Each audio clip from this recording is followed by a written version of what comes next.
So you're looking at 2/3 of the team here at HeadFi HQ. Yeah. The other third of the team is Joe behind the camera. Yeah, he's hiding over there like the wizard behind the curtain. Yes, he is. Now, the rest of the HeadFi team works remotely. Right. And the only reason I'm telling you all of this is because the three guys here at HeadFi HQ, as it turns out, as happens in life, we've had some family stuff we've each been dealing with, actually quite a bit of it lately. And so we haven't had time to shoot a dedicated video of the Meze Audio 105 AER, which we wanted to because we're actually quite excited about this headphone. Yeah.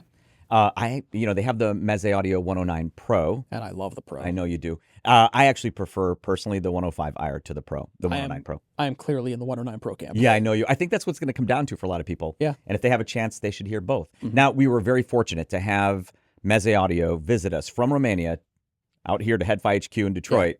And one of the things we were able to do, it was Antonio Meze and Mircea Fanatan.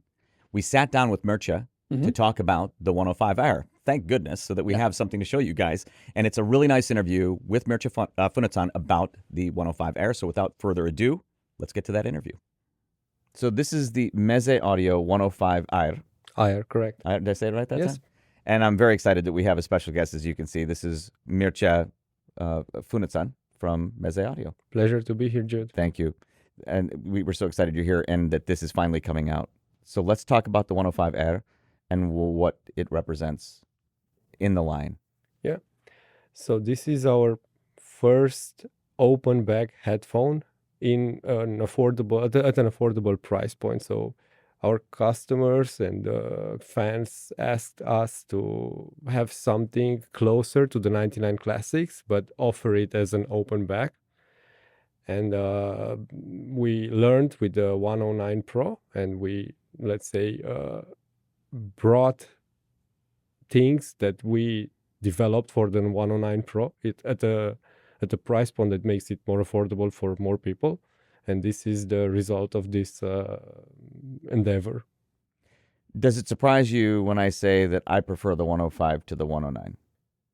Not necessarily, but somehow yes. I don't know how to put it. Yeah. So sure. The reason so you've been kind of shaking up your line. You know, we've been saying this in the preview videos, the Can Jam preview videos.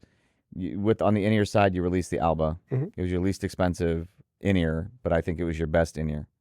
And I still feel that way. This is less expensive than the 109. I like the 109. I prefer the 105. The treble for me, is a bit smoother. So maybe it's not as resolving in the treble, but there's something about its overall smoother presentation that I personally prefer. And I think it's going to be kind of a split position. I think it comes closer to the 109 is what I'm saying than. Yes, definitely. Yeah. So this is based on the 109 and the voicing is slightly more relaxed. So we decreased the energy in the high frequencies and added a bit of warmth in the bass. So it's, in a way, you can say it's a tilted slope kind of tuning compared to the 109 Pro. But it's not 99 Classics. It's still very much close to the 109 Pro. It shares a lot of the similarities with the 109 Pro. So same basic chassis with the V-shaped spring steel headband, same size of ear cups, similar driver. So we still use the 50 millimeter dynamic driver that we developed for the 109 Pro, but with some differences. So we no longer have the beryllium coating peak on the surround of the driver, but we keep the dome with the same carbon fiber reinforced paper. The chassis, it's no longer aluminum CNC, but it's ABS plastic, the chassis of the driver. The ear cup, it's no longer wood, but it's ABS plastic, but it's still open back. Baffle plate is similar. So yeah, it's still all the parts are replaceable, and we use the zinc parts for the components. Okay. Now, some people might not actually be familiar with the 109 Pro, maybe not even the 99 Classic. I know you're thinking, well, shame on them. No, I'm teasing. But let's just say this is the first Meze headphone that they've come in contact with. Can we talk a little bit about the frame or the construction of it, like with the headband specifically? Yeah. So 105 AER shares the same geometry and ergonomic as the 109 Pro. So we have the spring steel headband, which is attached to the soft self-adjusting band through these metal zinc parts, together with this, we call it trumpet, which attaches the ear cup to the steel spring headband. And those are made of This is also zinc. So the gray parts, Yeah. the They are trumpet, zinc. and then this bracket holding the headband is, I mean, the stretchable head, that's zinc as well. Correct. And they are all attached through screws. So in case something breaks or you need to service it, you can self-service it. You will only need a T15 torque screw, and that's about it. Well, I think most people will be able to. You've never seen me try to take anything apart. So you think even I could do it? I think so, yeah. Yeah, honestly, you mentioned the 99 Classic. I think that was and is a nice headphone for its price and for its time. From an engineering standpoint, though, I feel like the 109, just as far as what I'm hearing, the 109 and now the 105 represent quite an advance versus the 99 for me. I think probably for anybody that hears it. So, and again, I think I actually prefer this to the 109. For my taste, Brian prefers the 109 to the 105 because he likes that extra. I don't really know if it's extra treble energy, but that treble presence that it has. And I'm more, again, favoring smoother headphones. I did not realize that the outer chassis, and by the way, I love that design. I'm not sure what was the inspiration. It looks a bit like a honeycomb to me. Yeah, it's ABS-PC plastic, so we needed to use a more affordable material, Right. which still looks good. And from a design perspective, there was a collaboration between Antonio and Paul. They discussed a bit about, I don't know, I think it was air vents for sports cars. Like an and intake. Like an intake, and Yeah. that's what brought in the idea of make it like deeper, not like a shallow shape, but have a bit of depth. So yeah, that's the result. I think it's pretty cool. Oh, I think it's very cool. Actually, I can see that. Like, I can see how an automotive inspiration, and yet if you look at it, it also looks like something that could naturally occur in nature, like a shape that might occur in nature, almost like honeycombs. But it is gorgeous, and you guys are always known for aesthetic beauty. That seems to be a very strong focus with your team, I think. Yeah, I think we have a very good design team, and these products, as the others, show it. Sure. Now let's talk about the driver. You already gave some information about its relationship to the 109, but let's get just a little bit more specific because I'm curious.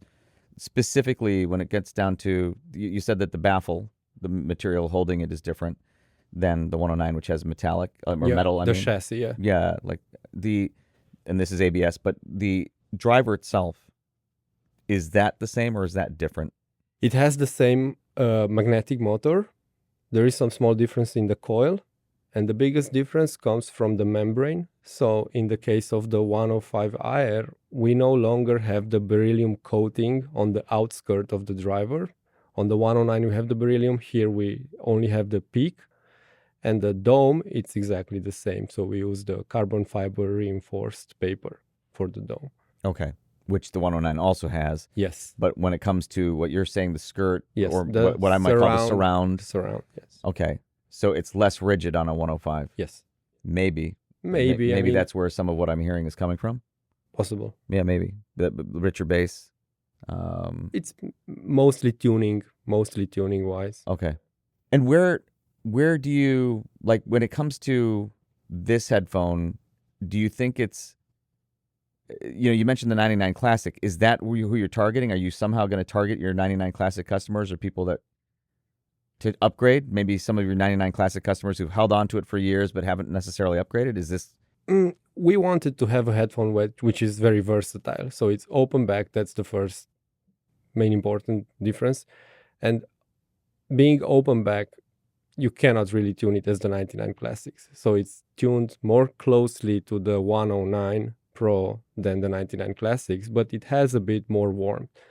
So I would say that it's a more affordable 109 Pro than a 99 Classics. I would say that's true.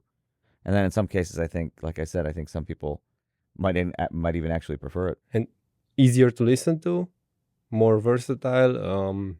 You can use it in, I don't know, for gaming, conference calls in combination with the boom mic. We think that's a very interesting use case scenario.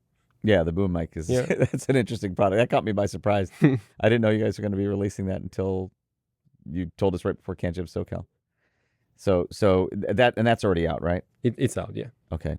So now, is this the direction that Meze is going in? I mean, you have a couple of flagships. Will we see more dynamic headphones like this from you? Or is that not something you can talk about just yet? I can tell you that we work on other dynamic headphones. Most of them will be above this. So this is, for the moment, our most affordable open back dynamic headphone that we will have. And then we will try offering open back headphones at other price points. Okay. Maybe above the 109 Pro. Yeah, I enjoy this one quite a lot. Yeah, I think it's very easy to listen to, fun. Yes, it is fun. Yeah. And easy to listen to. And resolving at the price, I think. I would say it's resolving, yeah. So this is out now. This is available now. Yes. Otherwise, we probably couldn't release this video. And what's the retail price? $399. $399? Yeah. Okay. Yeah. So for you guys, I feel like you're doing it again, but with over ears. I feel like this is your Alba of over ears to some degree. Well, thank you. We think it's a very good value, yeah. Yeah, for those of you not familiar, the Meze Alba is their, if you're more of an over ear person, maybe you don't know this, but they make an in-ear that is $160. Correct. With a USB-C dongle that I think is their best sounding in-ear so far, and yet it's, and I would say by far your least expensive IEM. Yeah. There's a touch of that going on with this. I think part of the philosophy or part of the objectives that we had with the Alba were similar with the 105 AER. Okay. Well, congratulations on the 105 AER, which I'm sure as most people will pronounce, including me, when this interview is over. I'm probably going to keep calling it the 105 AER, sorry. It's fine. I don't have that lovely Romanian accent, so I don't think I can pull it off convincingly anyway. But so, no, I'm very excited for this. Thanks for coming out to visit. Thank you, Jude. It's been a really enjoyable time having you here. Same here. We had a chance to record another video about the history of Meze audio. I'm not sure if it's out yet, but if it is, make sure to watch it. If it's not, watch it when it comes out. And yeah, thank you for coming out. Thanks for having us. Thank you, Jude.